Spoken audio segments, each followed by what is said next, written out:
The Big Footy Port Adelaide podcast is proudly sponsored by New Vision. My team, Conda, power.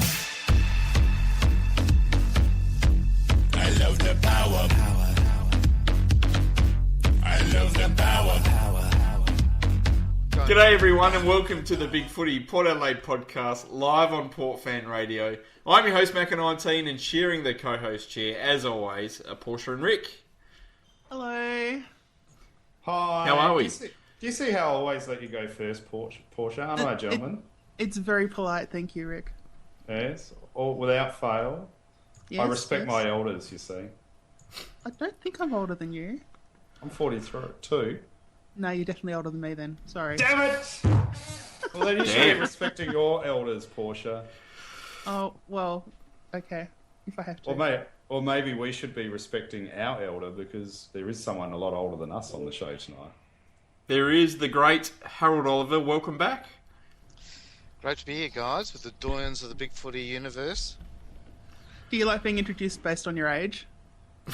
That's fine by me. Nothing I can do about it. He knows it. Yeah, too much water's been passed under the bridge already. He knows I'm going to throw out something random at him, poor old Harold, aren't you? Bring on your worst, Rick. I'll try. It's going to be tough to follow up from last week. That's it.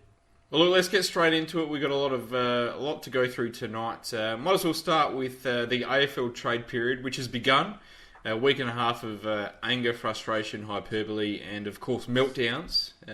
One of my favourite weeks of the year. And I guess the good thing so far is that there has been quite a lot of activity, a lot more than usual, and a lot of big names have been moving.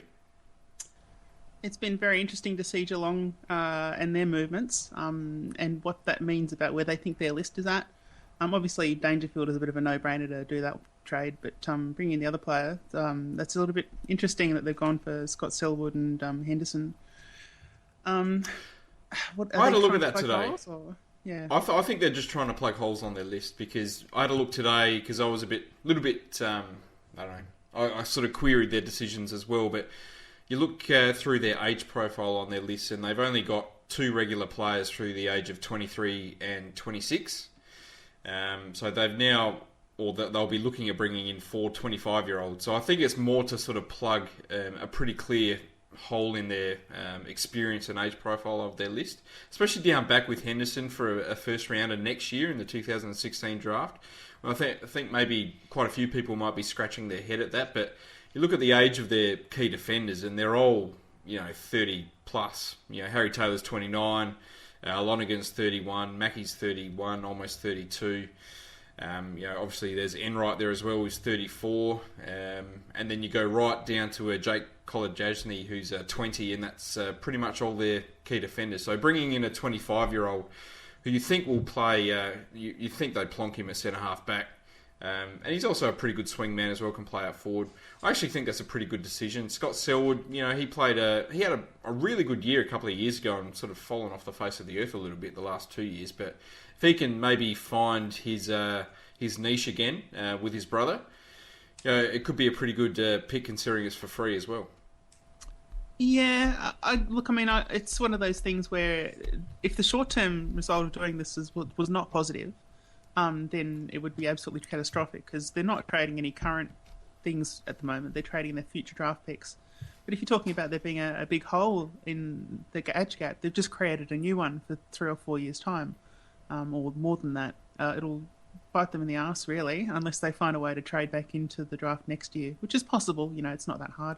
And if they do reasonably well, then maybe they'll have a few players that are on the up and they can get back into the draft. But it's interesting to see them be as aggressive early as they have been. And if with the way they've conducted their trades, you have to think there's probably a couple more things they're thinking about doing as well. Or at least just sort of seeing if there's any little opportunities to pick up players along the way or pick up picks along the way or something like that.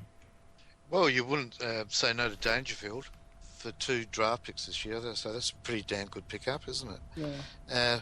Henderson will certainly play a role down back, as Macca said, and he can swing forward as well. So, and both those players are they're 25, and even Selwood, he's around the 25 mark. So, as you said, short term, they're not going to lose out with what they've Yeah. done this year. And I suppose they think they've got a few years to make up for that. Yeah, those 4 players are all 25. So Dangerfield, Henderson, Selwood, and Zach Smith, who they're looking at bringing in as well. So I think they've clearly sort of targeted an age bracket that they want to fill, because they've got pretty much no one on their list in that sort of age bracket. It could backfire. No doubt it could backfire. It means they're without first round picks for the next 2 years. Their youth probably isn't as impressive as what they might either think it is or what they might hope for. So I guess whether they're trying to maybe eke out a final premiership or a final crack at a premiership with this list to try and sort of send off Bartel and Enright in style with Dangerfield coming in, that might be the reason. But either way, I think they're either damned if they do, damned if they don't, because they're either going to fall off the face of the earth in the next couple of years, or they sort of trade some experienced players in and maybe delay that for a few extra years. I don't know. Yeah. I don't mind it. I guess we should probably talk maybe a little bit about the Dangerfield trade in a little bit more detail. Danger and pick 50 for 9.28 and the superstar Dean Gore. Probably as good as a result for the Crows as what they would probably hope for, I guess, or what was realistic.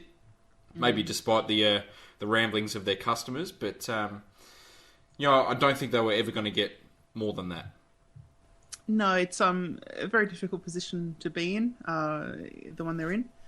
And I guess it really makes a folly, in some respects, of the initial decision to draft him, which was questioned at the time, considering he was already a stay-at-home sort of player at that point, wanting to finish off his education in Melbourne with his mates, and you knew he was going to go back at some time. Yeah.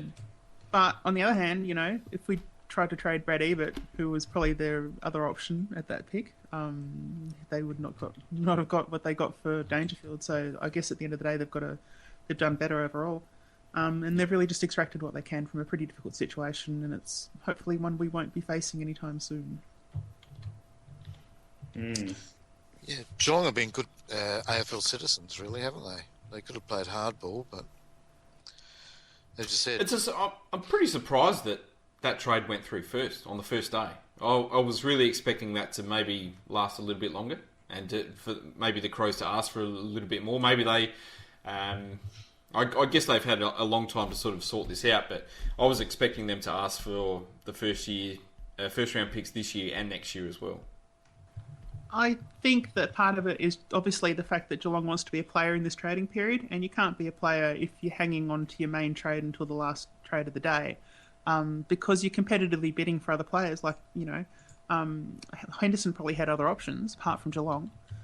And if Geelong look like they're not able to deal, like they can't clear up the deals that are already on the table, they can't close until the last day, well, the club that's losing him doesn't feel all that great about that. They will be encouraging to go somewhere else, and he'll probably be feeling much a similar way, unless there's a big price difference in terms of the wage he demands. So I think it was just a matter of clearing the board so they could get on with doing some more deal making. And I think that given the trading period they've had, I think that was probably the right choice. Yep. Crows go into the draft with 2 first-round picks, 2 second-round picks. I guess we'll see if they try and do some other things with those picks. I guess there's been talk of them trying to get pick 4 or pick 5, and giving off a couple of their first-round picks in exchange for that. I guess the next big trade that's gone through was Harley Bennell and pick 22 for he's gone to Freo for pick 16 and 35. If he can get his head right, keep clear of some outside influences, that's a pretty big bargain for Freo. Yeah. Are they still going for Cam McCarthy? Not sure how they're going to get him. GWS seem pretty adamant that they're not going to trade him, and they've just given away a first-round pick. So unless they trade next year's first-round pick, it's going to be hard to see how they get Cam McCarthy this year. Yeah, because I mean, if they do that, then that suddenly put them, I don't know if it's back in contention for next year, but given that their main issue is just that forward attack, and bringing in Bennell, if he can be on track, and bringing in McCarthy would just really fix them up as a side, really. Yeah. Yeah, I think the Bennell trade happening so early means that they're not going to get Cam McCarthy. I think they would have thrown 2 first-round draft picks if they had to, because he's so important to them. A key position player forward like that. Absolutely. Could be. Jack Redden's gone to the Eagles. That's a trade that's been done, and Lewis Jetta is also on his way to West Coast in exchange for Callum Sinclair, who's gone the other way to Sydney. So that's a bit of an interesting trade as well. I'm a big fan of Jetta, and I think that Redden's pretty good. I think those are really good moves to the West Coast. I'm not sure what it'll fix in terms of their ability to not put in awful grand final performances, but maybe there's more to come. I think Redden's a clear improve on Scott Selwood, and Jetta will provide a lot of pace for them on the outside, especially if they look like losing Matthew Rosa, who's requested a trade back to Victoria. So, pretty smart trading for the Eagles. Yeah, definitely. Rick, what do you think, mate? Yeah, You're a bit quiet there. Yeah, I'm just listening to you guys waffle on.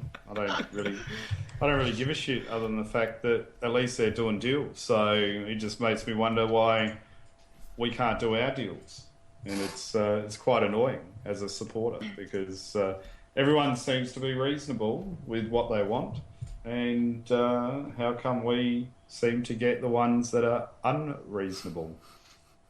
Good things come to those that wait, I have to say. Potentially. Well, is it unreasonable for Gold Coast to ask for more than just pick 10 for Charlie Dixon? I think so, especially seeing what's been going around on the market. I mean, have a look at what Adelaide got for Dangerfield, pretty much what, pick 9 and was it 28? Pick 28, yep. Yeah, and so a second rounder. So, and let's face it, Dangerfield is probably twice the player of what, even though it burns me to say it, than what Dixon is at this point in time. And they've come out and declared Dixon's inadequacies as a player, especially with his injury worries. So I think pick 10, which is also what the media pundits are saying, is quite reasonable. So I don't understand why they're really holding out and pushing for more. Well, they're well within their rights to ask for more. If they think they can eke out a second round pick and improve their position in the draft, then good on them. I guess it's just a game of bluff or a game of chicken and who blinks first. So yeah, I wouldn't do it, to be honest. I would actually just go, well, like I said yesterday on the forum, if the rumour is that Melbourne's happy to take our pick at 29 or whatever it is for Tumpus, I would trade it away. I'd be going, let's do that deal, and I would be saying to Gold Coast, sorry boys, that pick's gone. You guys are too long, took forever, we got to keep going with our deal. So pick 10's still here, what do you want to do? And then they might actually pull their finger out of their buttholes and actually just take the deal. I don't believe that's a bluff we can afford to have called, quite honestly. No. We tried that last year and it went through to the last hour with Paddy Ryder. Yeah, but what's going to happen? And Essendon ended up getting what they wanted. So Dixon wants to go to Port. Where else is he going to go? No one's going to take him. I would put him I'd go in the national draft and take him at 10. But he wouldn't want to do that because he could end up anywhere. And, there are teams like the Crows might hang on to their pick 9 and draft him. Melbourne would probably pick him at pick 6, I'd reckon. It's too dangerous to expect a player to do that when we can't force the situation. But everyone's lovey-dovey at the moment, and let's help these players get to where they want to go. Why is Melbourne or Adelaide now going to come out and go, well, screw you, we're going to take you because you're available? And he'll go, well, fine. Give me 1.4 million for 1 year, and I'll take it, and then I'll go to Ken the following year. It's not going to happen. There's a difference. There's a difference between saying, okay, we'll help you get to where you want to go in trade period and being in the national draft. Because as soon as you're in the national draft, you have said you're happy to go anywhere. That's one of the conditions. What happened with Luke Ball? What happened with Luke Ball? Didn't he go into the national draft? Is he a 25-year-old key position midfielder with the potential to be in a premiership side next year, or is he a slow midfielder near the end of his career that was just sort of... But didn't he went into the draft, and where did Collingwood take him in the draft? Second round. Yeah, right. So this isn't him. Yeah, but it's still a precedent, and I just can't see a club forcing someone who doesn't want to go there going there. I mean, this isn't the national, first round for underage draft. This is, serious. If we can't get a trade done, what does that say to Charlie Dixon? If we say, screw you, let's go to the draft, what does that say to Charlie? Does that say to him, well, how much does Ken Hinkley and Port Adelaide actually want me if they can't be bothered doing a trade or getting the deal done? It says that, mate, that Gold Coast are being completely unreasonable. But it's not... Yeah. Look, it's not only that, though. Like, the issue is, like, Dixon isn't... It's not like he's an Ebert, he's not got a huge Port Adelaide connection. If he ends up at another club for a year, is he really going to want to uproot another time a year later to go to Port Adelaide? Or would the Melbourne club, for example, would Melbourne believe, or would Essendon, or God knows whoever else, or the Crows believe, if we get him here, we can win him over. Maybe he just wants out of Gold Coast as much as anything else. And if he finds another club and he settles in there, I think that most clubs would be pretty confident of being able to win him over, given there's no pre-existing loyalty to Port Adelaide as a club or Adelaide as a city.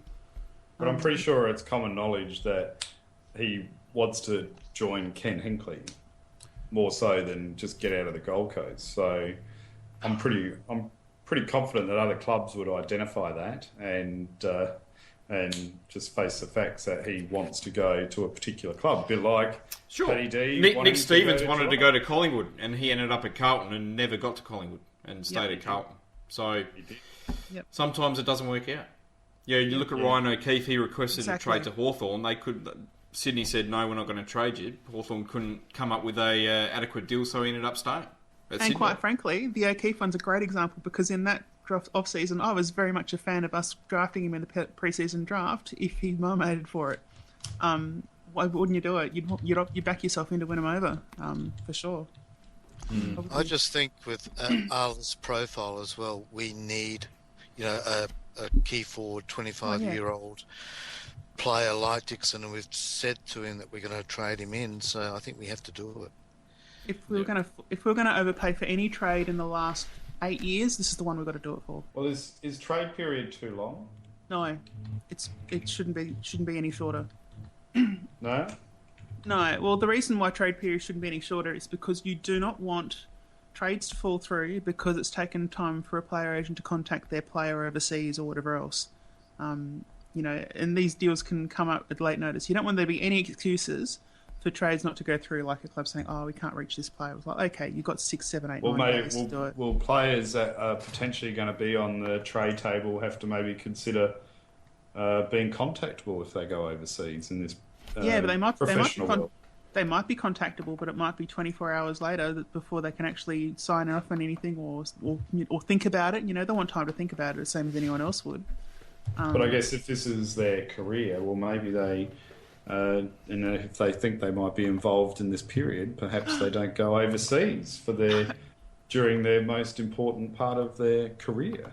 Rick, not everyone that's being traded will have thought, I'm going to be traded. And secondly, of all of the sacrifices that players make to play professional football, I don't think having to be contactable for 2 weeks so that fans don't freak out about trade period is a good enough reason for them to have a sacrifice on that occasion. Yeah, well, I just think if you are a professional footballer and you want to stay in the system and improve yourself in the system, well, you would be in a position that you are contactable 24/7. And this is a professional world we live in now. These are moving across the country decisions. These are discussions you have with your family, and you work out whether it's worth it to you, and you talk to the club when they've indicated an interest to you, and maybe you fly over and visit them, or all these other different things that happen. Plus you've got to have medicals and... Yeah. But most of the 95% of the players, all this would be, they would sort of have some forewarning before this period that it's potentially going to come up. There'd be very rare occasions where someone that doesn't have an inkling that they might be going somewhere ends up getting shipped off. Yeah, but it happens, so you've got to be ready for it. And what is the reason for changing it? The only good reason for making it a shorter period is because fans freak out a bit. Over-attached fans freak out. I just think it's inefficient. It's just too long. It's not that hard. It's not that hard to wait 10 days either, Rick. Yes, it is. You should see me. You should see me at Christmas time. For crying out loud! Is it here yet? Where's Santa? Far out. Let's move on and talk about our player reviews this week. As our fourth week of player reviews, we'll be going through what we've titled the pingers. So those players who dabble in a bit of ecstasy. No. Those small forwards and mids who love to have a run and a bit of a ping at goal. That's what we mean. So the pingers. First off the list, Chatty Wingard. What is there to say about this young champion? He's only just turned 22, made his second All-Australian team in 2015. In just his fourth season of footy, averaged over 19 disposals and nearly 2.5 goals a game. Massive numbers. Kicked a goal in all bar the last game. Kicked multiple goals in 17 games. Averaged 3 tackles, 3.5 inside 50s, 2.5 clearances. Just a magical season. He has had an amazing year and an amazing career up to date. I think he's probably the first player we've seen that could potentially, and fingers crossed and wood touched and whatever else, be about as good or maybe almost as good as Russell Ebert. He has everything in his game. He's got focus. He's got that winning drive. He has talent. He has fitness. There is not really an aspect missing from his game. I can't think of a single thing I would need him to do that he has not done on the footy field. He's fantastic. Well, how many seasons has he played? 4 now? 4, yep. Incredible. Yeah, quite likely he'll be quite possibly the, John Cale medalist as well. Yep. 2 All-Australian, 2 John Cale medalists in, 4 seasons. Pretty impressive. It's pretty ludicrous. And look, it's not. It wasn't his ludicrous goals, his great marks, or his inspirational play that was the best of his season for mine. It was his incredible consistency. I mean, to play like that week after week, all year, was just phenomenal. He literally didn't have a down game until the last round, where half the players didn't look like they cared too much, but and certainly the opposition didn't bother turning up as well. But to perform that way at that level week in, week out's ridiculous. He's a scary talented player.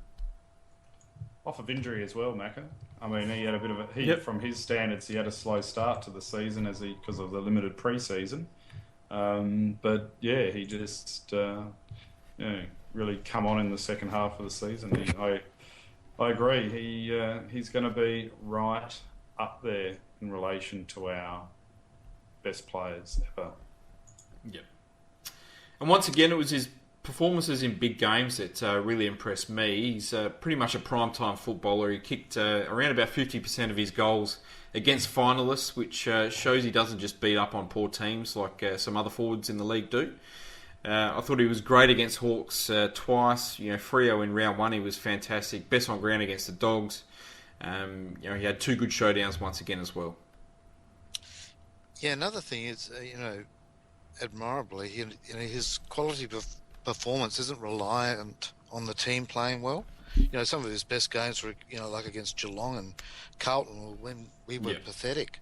Yet he was almost playing a lone hand.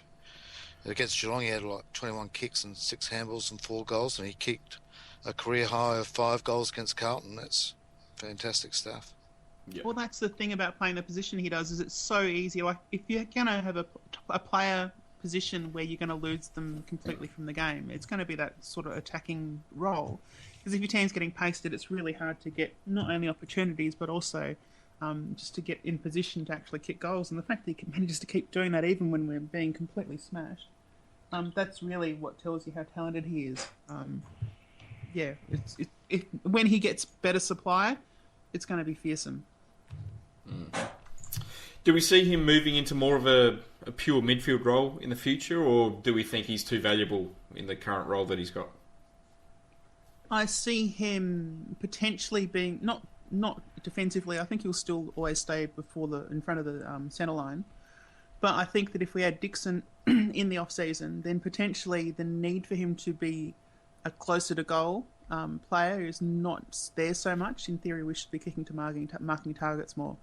In which case, he'll probably be Yeah, I've said it, I think, on one of the threads this week. Probably Brad Johnson-esque in terms of how he'll play.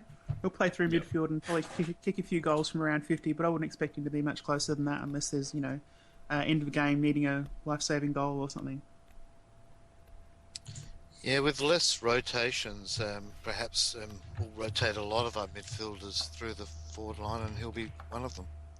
Yeah. That's it. Yeah, I think it's becoming that sort of game now anyway, that you got so many players that are just rotating as mid-forwards or mid-backs or whatever. So, and I don't know, we'd lose something, I think, just having him permanently in the midfield, if that makes sense. That small forward position is becoming such a valuable position on the ground now. I mean, look at the emphasis on Betts and Cyril and co, and what influence they have on a game. To sort of have that devoid because he's full-time midfield. You probably think he might become one of those pinch hit players like Luke Hodge, where we need him at that crunch moment. That's where he might participate on the oval. Yeah. He already probably is that, a bit of a pinch hit midfielder. He does spend a fair bit of time up there. Certainly more than he did in 2014. He probably went back to more of his sort of 2013 role this year. I guess what I'm getting at is maybe does he become that sort of 50-50 midfielder forward like Robbie Gray is, where they sort of spend half the time up forward, half the time in the midfield. And we might maybe lose a goal a game from Chad, but he might also create an extra goal a game, Yeah, I think one of the interesting things that I just really crossed my mind then when Rick was talking about less rotations next year is that just because there's less rotations between the bench and the field, it doesn't mean there'll be less rotations around the ground. So we might actually return to the old days where you rest players occasionally on the ground without using up your interchanges, and it might be in those circumstances that we will see Wingard pop up a bit more, maybe even defensively, if it looks like we're doing well in midfield. If we're winning in midfield, then you can rest someone in the back line quite possibly, and he could see a little bit of time there, but I wouldn't expect that to be his main role. Would we maybe interchange, with Gray and Archie standing up this year and assuming their form continues in an upward trajectory? Could it be maybe Chad goes into the midfield and Robbie goes forward and swap them over, vice versa, to try and create a bit of flexibility and mess with the opposition a bit? I think that, we could do that. It'll come down to how organised, I guess, our coaches are in terms of managing where players are and how they fit into a structure. I don't think we're going to have the same emphasis on having full-time, I suppose, forward players that aren't key position forwards. I mean, we'll probably see Monfries do it a bit and probably need a bit, but otherwise I think it'll all just be on the burst from the centre, realistically. Yeah, there's probably a couple of other players that probably need to step up for that to happen. I guess we'll talk about them a little bit later on. Moving on, next player, Matty White, 28 years old. He's a midfielder, played 18 games in his second year at Port Adelaide. Numbers were slightly down across the board. He averaged 12.8 touches, a goal a game, 2.8 inside 50s a game as well. Maybe struggled for consistency a little bit throughout the year. Certainly looked like he was playing injured at the start of the season. Had a little bit of a break. Then came back and had such a fantastic end to the season. I'm so happy with Matty White, and this year I think he's really stood up in terms of his ability to notice when a game's getting away and when there's an opportunity to imprint yourself on the game and turn it around and gain the momentum. I think that's something where he's been really noticeable, where in games where he maybe wasn't the highest possession getter, he came in, he laid crunching tackles or he chased up or whatever else, I thought, particularly later in the year, he was really consistent in doing that, and that makes him a really valuable asset to the side, I think. Yeah. I thought two of his better games were against North Melbourne, where he only had 9 touches but did kick 3 goals. And as you said, in terms of maybe low numbers, he only had 6 touches against Essendon, but I thought he was super important in that game. Oh, yeah, definitely. Was he another one that sort of suffered for a period due to injury? Because he struggled for a while there, didn't he? I think, certainly in the first sort of 5 or 6 weeks, it looked like he was labouring a little bit. He didn't have his burst speed. So I don't know if he had maybe a little bit of a hamstring twinge or maybe a bit of OP or something like that. But he had 3 or 4 games off, and his end to the season was fantastic, and he did have that burst speed back in the later half of the season. So, Definitely.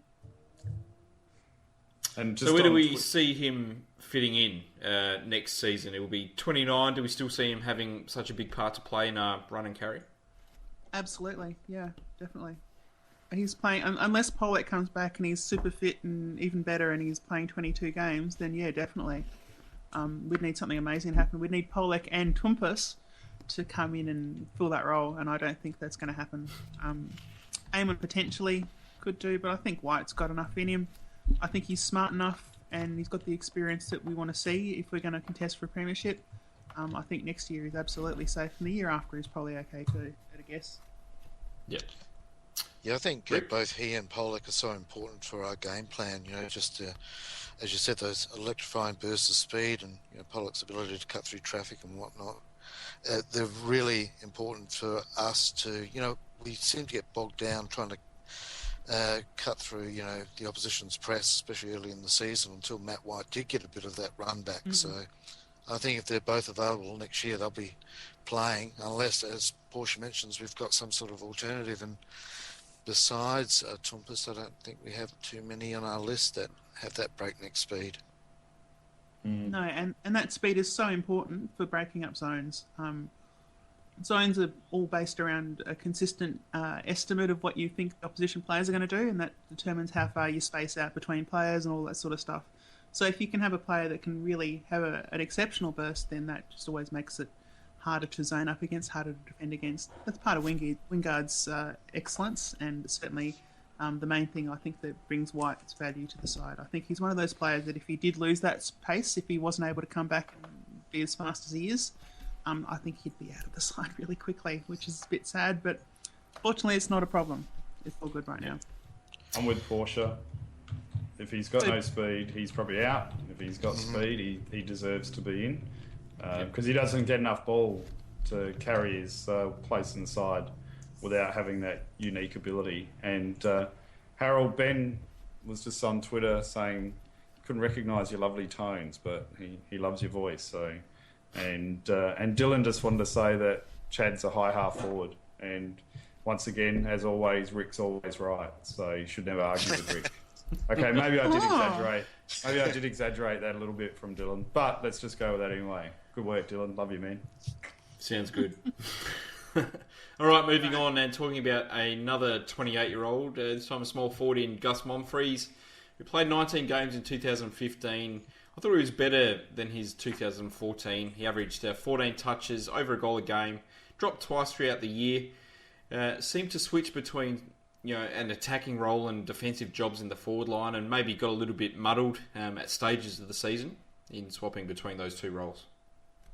I didn't mind his season. I know there was a little bit of criticism about it, and I certainly wasn't his best season, but I think that in the games where we were not doing all that well, he still stood up and he still kept presenting and he still kept doing all the things you want to see, so it's really hard to fault him on that. But I think that, I'm pretty happy with his year. I think he should be pretty happy with the year, and I look forward to seeing him play again next year. I don't think he's going to get ousted from the side anytime soon. Well, I'm really dirty that he's going to GWS. Huh? He's going to GWS. Oh, really? Well, that's right.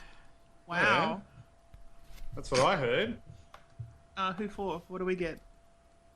I don't know. Who do we want? Cam McCarthy? Pick 7, Great. thanks. Pick 7? Yeah. Oh, no, Macca, come on, mate. Be realistic. I want 2 first-round picks. Let's get it right. Let's get that right. He wants to be there with Heath Shaw, does he? His best mate. Well, no, supposedly he's good friends with Spike McVeigh. So, but I think it's not going to happen myself. The only way I could see Gus moving to GWS is if he's devastated that the Maylands has closed down their poker arm, and now he's got nowhere to play poker outside the casino. Right. What did he do? He is a gun poker player. He is a very good poker player. He is always seriously good poker player. He is hitting the scoreboard all the time at the Maylands pub. Which is a legal out of casino poker venue in Adelaide. and he has pulled some very good results there. This is the last year of his. I think this is the last year of his free agency contract. Isn't that the case? Do you think Yes. that's an impact on his performance? Yeah. I think we might. Usually, when people are out of contract after a long rest, they tend to have a contract year. Do you think we might be able to expect that? Well, look, he'll You be think so? 29. He'll be hoping for a 2 or 3 year deal after this one, Yep. I would think. And, hopefully that means that he pulls his finger out and becomes, a bit of a better player like he was in maybe 2013 and gets around that sort of 35 to 40 goal mark again. But look, I really like Gus. I think he's a crucial part of our side. I like his defensive jobs. I don't know. Do we see what do we prefer? Do we prefer him doing those defensive jobs, or do we prefer him maybe doing those more attacking jobs and getting those sort of 25 touches and a couple of goals a game? I think. Well, I mean, it really depends on who the opponent is. If we're talking about a side that is very defensive and zoning focused, you absolutely want him playing as a defensive forward, because that messes up their ability to rebound and it makes their own defensive job a little bit harder. If you're up against a more, I suppose, normal side, then yeah, just have him produce and kick goals. But that defensive role, it's got for really specific opponents is when you want to see that. And like Fremantle's one, I'd actually like to see that regularly. Anyone that has a quarterback, have a go at that and play a defensive forward on them.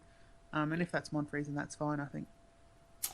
Yeah, he did a great job on Bob Murphy in round 10 against the Dogs in a pure defensive role. I thought he was great then, but I thought his best jobs were probably round 9 against Melbourne. He had 18 and 3, and I thought he was wonderful against Collingwood in that Thursday night game where he had 23 and kicked a goal as well.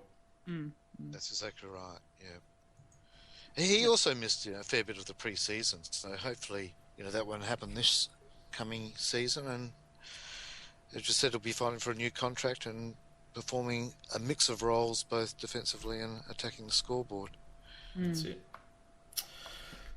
All right, next player, Jakey Need, 21-year-old small forward, third season on the list, played just the 10 games in 2015 for 9 goals, had a career high 12.2 disposals a game, also had a 3.8 tackles a game as well, kicked 13 goals and had 14 touches a game in his 8 SANFL matches. I liken him to Cam O'Shea quite a bit in the fact that he seems to need half a season to get going, but once he does, he seems to really shine at AFL level. I'd say it's for a different reason to Cam O'Shea, and I think it's because they're all need players. Like I just talked earlier about how Wingard is exceptional in his role because he doesn't have those same ebbs and flows in his performance. I think Need is just a regular player of his position in that if there's no supply, he's got not a lot he can actually do, apart from lay tackles, which is good. Whereas O'Shea's a completely different reason. It's because I think he takes time to get up to speed with the game, but I don't think it's the case with Need. I think he's had a pretty good season. He's not on my list of players I would like to see traded or delisted, which puts him in an exclusive club. No, just joking. I think he should be pretty pleased. I'd like to see him perform at least as good this coming year. I'd actually want to see significant improvement. Otherwise, he might end up on that list. But if we perform better as a side, he might like it better with Dixon in the side as well as Schultz. Maybe that'll help a lot. It'll be interesting to see how he fits into that new setup, and it might take him a few games to get there. If we do manage to complete that trade and set up for that, it'll be interesting to see how that whole structure works, quite honestly. And we probably won't know really until about midway through the year. Yeah. Hey, Portia, you're getting blamed for the squeaky chair.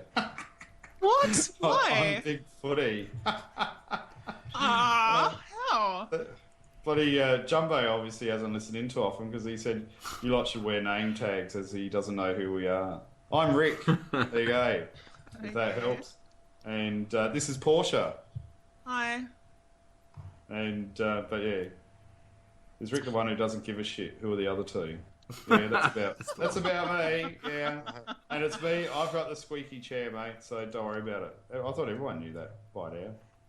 Yeah. Jumbo's a big fan of Rick. Your chair can be heard from space, Rick. It is. Jumbo a big fan of me, is he? Oh well, Rick Davies, I think. But anyway. Oh, you're so funny, Harold. Do you know what I liked about Jake Need this year is I like the sign of leadership that he had at the SANFL level. He was For a young kid, he was really directing players when I was watching the Maggie games. And Harold, you'll probably be able to comment on this a bit more because you focus on this quite a bit. But it was something that really caught me by surprise. Sometimes the Aboriginal kids can be a little bit shy, but he was really confident out there and had that ability to be giving direction. Is that something you noticed with Needy as well? Yeah, when he's confident, for sure. I think you've hit on something there. I thought he was in pretty good pre-season form, actually, and then there was a couple of lackadaisical sort of efforts. Missed a couple of targets against Freo and missed a fairly easy goal and seemed to lose a bit of confidence. But I think you're right. When he's on song, he's got a bit of leadership about him, Jakey. I've got a lot of confidence he'll have a good year in 2016. When he's in form, he's insatiable. He's just great to watch. Lays big tackles, super quick. Just knows how to get the ball and kick goals. And I really think we need his type to come on and become a genuine 22-game contributor. If we can get maybe 30 goals a season out of him next year, then it would go, I reckon, a massive way to us making finals and beyond. And I think we still lack a consistent crummer with numerous players sort of going through there throughout the season. So if Needy can come on and become that sort of consistent forward, that would do wonders. I don't think there's room for a full-time crummer, but certainly he would be one of the players I'd like to see in that role. And there should be opportunities for that to happen, but he just really needs to just become a really good half-forward midfielder type before he becomes anything relating to a crummer, because crummers don't have a lot of durability in the league. Just for his own success in his own career prospects, he probably needs to work on that angle. Yep, next player, Jared Polek, had a blistering 2014, and I guess things didn't really go to plan for Jared in 2015. Played just the 5 games at AFL level before a navicular injury finished his season after round 5. Whilst in the side, his form was outstanding, I thought. Still very good. Averaged 18 touches, 2 inside 50s and 3.5 tackles a game. Was great in round 1 versus Freo and also against Hawthorn. Shit, yeah, Polek, what's going on? Don't be injured. Yeah.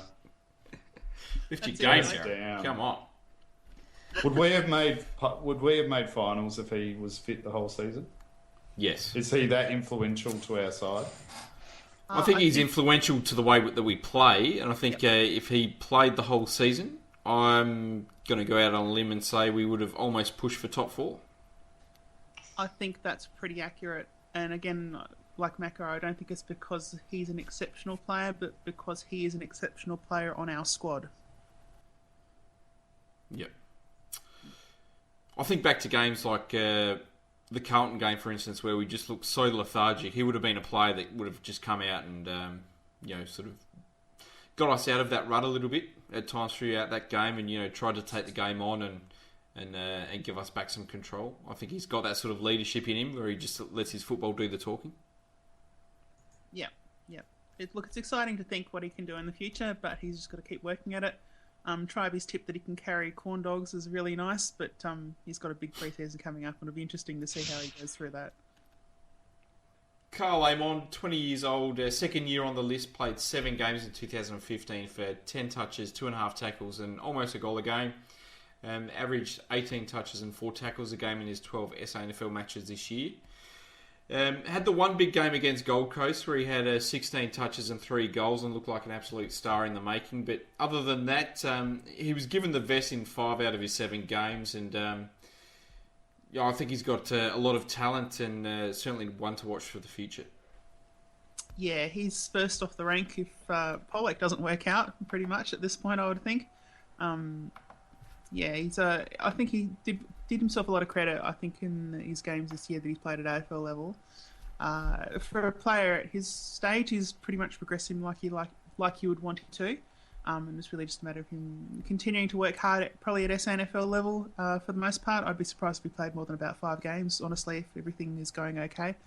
But he's just got to keep pushing and being patient and sensible and doing all the right things. And if he does that, then there's really... I feel like there's probably an AFL career in it for him if he can keep just being patient and progressing, and hopefully that's at Port Adelaide. Yeah, as his big footy buddy, it's been a pleasure watching Carlos's development this year. Yeah. I think there's no doubt he needs to bring more consistency to his game and to be more involved in the game for longer periods of time. But as you said, Portia has made really good progress with his football development this year, and I'm hoping he can build on that, next year. Oh, yeah. I think it's probably the mental side of the game that he needs to improve. That sort of desire and attention to detail, that sort of thing. Certainly against Collingwood, there was quite a bit of criticism about how he played that evening. He seemed to be maybe a little bit overawed by the situation, a little bit. But he came back late in the year and had a good game against Gold Coast, as I said. And I think he could be the ace in the pack if he can develop and become a regular contributor at AFL level. I mean, that just opens up a world of opportunities for other players in that side. Do you think there's a possibility, because we're just talking about, I think players are going to need to be more versatile in future if you're going to be a good side. And we've seen he can actually do an okay job as a half forward. Do you think he's going to go into more of a backline position? Because I think he did play there as a junior. Do you think he'll develop that string to his bow in the next couple of years? It's an interesting one. It's a possibility. I'd certainly like to see him off a back flank because I think his foot skills are wonderful, and he certainly hit a lot of targets going forward. Has good pace. Whether he's got that sort of defensive side to his game or whether he'd just be another broadbent, I'm not too sure. But it's certainly an option that could be worth looking into. Yeah, because I mean, if you want to get a position in a side, the more positions you can play, the better, right? That's what undoes Lobby last year. That's what undoes a lot of players. No, you're right. He has got a beautiful, long, accurate kick, as Macca was saying. But I would question his defensive side of his game. But he's, just a young player. It's learning his craft. Well, I mean, with Sean Burgoyne, we played him at full back pretty much just so he could develop that defensive side of his game. I'm just wondering whether at Magpies level at least, if we gave Amon a shot at doing that potentially and giving him certain instructions on how to develop. Under Nathan Bassett, who I think would be a pretty much perfect coach for that. Yeah. The only thing I thought was a bit rough is what? Rick, if your recovery from sugar addiction is anything like what Harley Bennell's going to go through in the off-season, I think he's going to have a very rough 2016. I tell you what, it is shithouse. It is shithouse. I don't know if anyone's tried to do it, but it is just as bad as trying to give up smoking. It is shocking. I actually went on a 2-week hiatus from sugar and caffeine. That was really rough, I've got to say.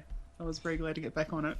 It is. Well, I mean, Carl, you guys have summed it all up with Carl, really. I mean, the only thing I thought was a bit harsh was when he got dropped. People were questioning his physicality because I thought he was quite physical at opportunities at AFL level. So,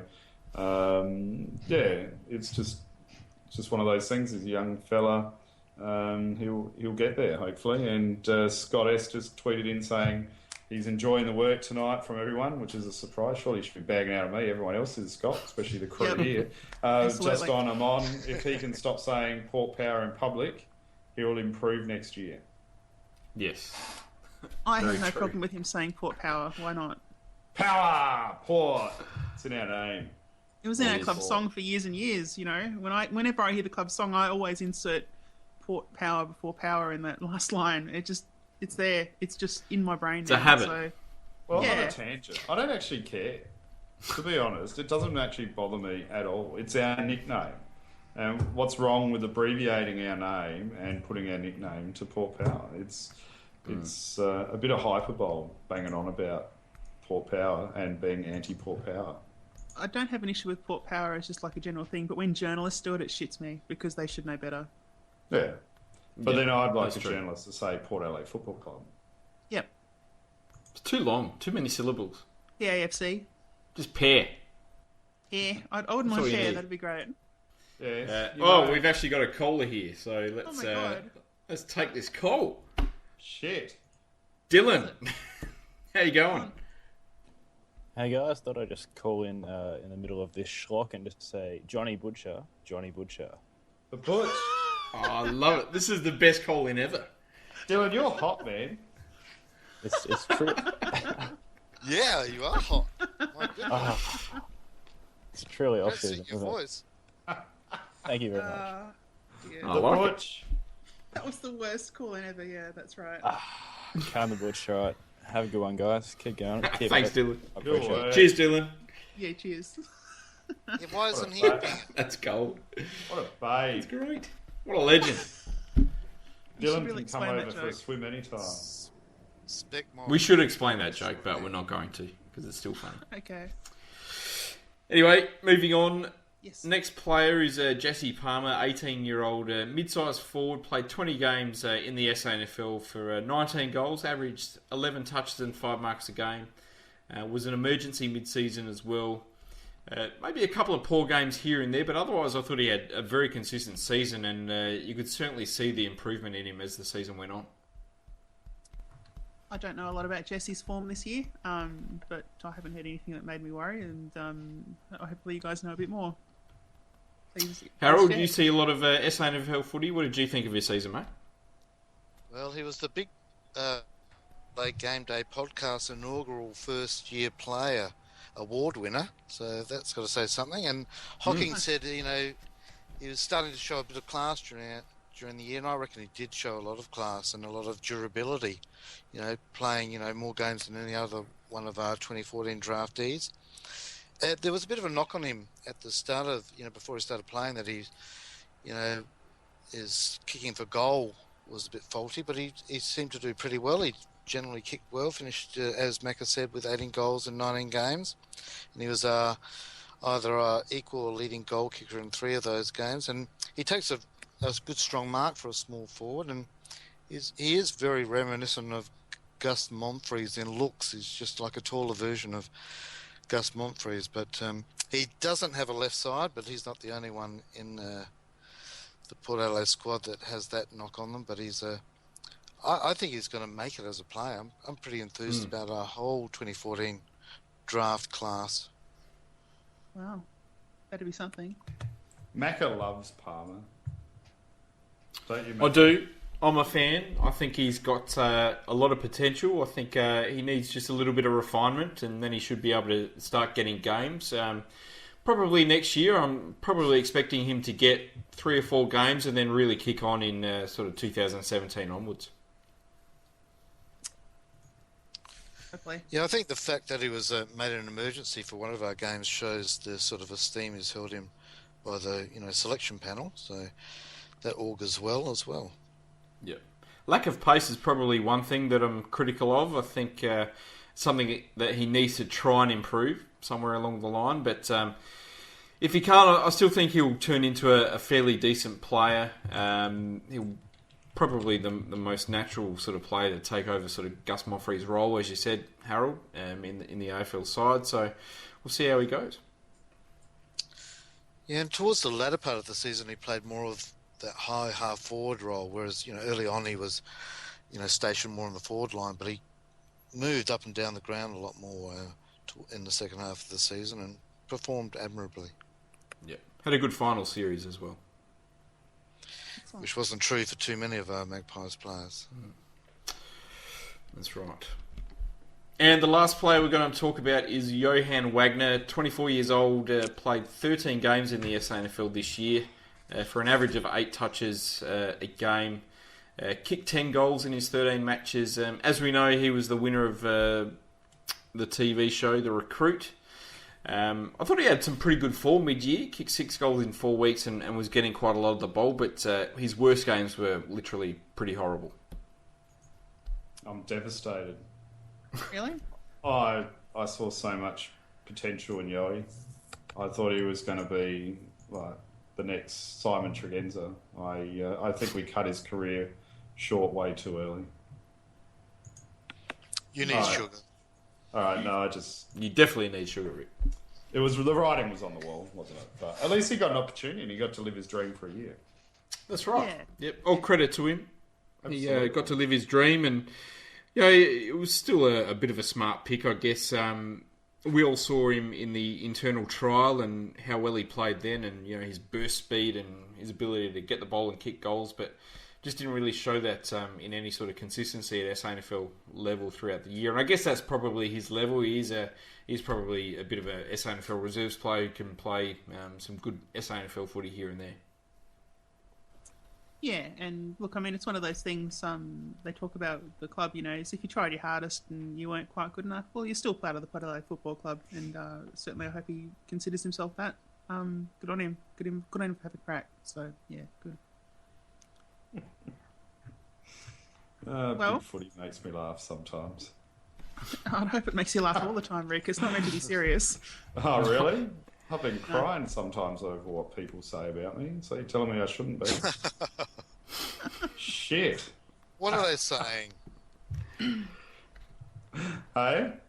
What are they saying? Oh, now Jumbo's telling me I need to wake up and putting Wiggles pictures up on me. And no, I'm having a look at the Dylan put up Ben Dixon's ankles exploding as a picture.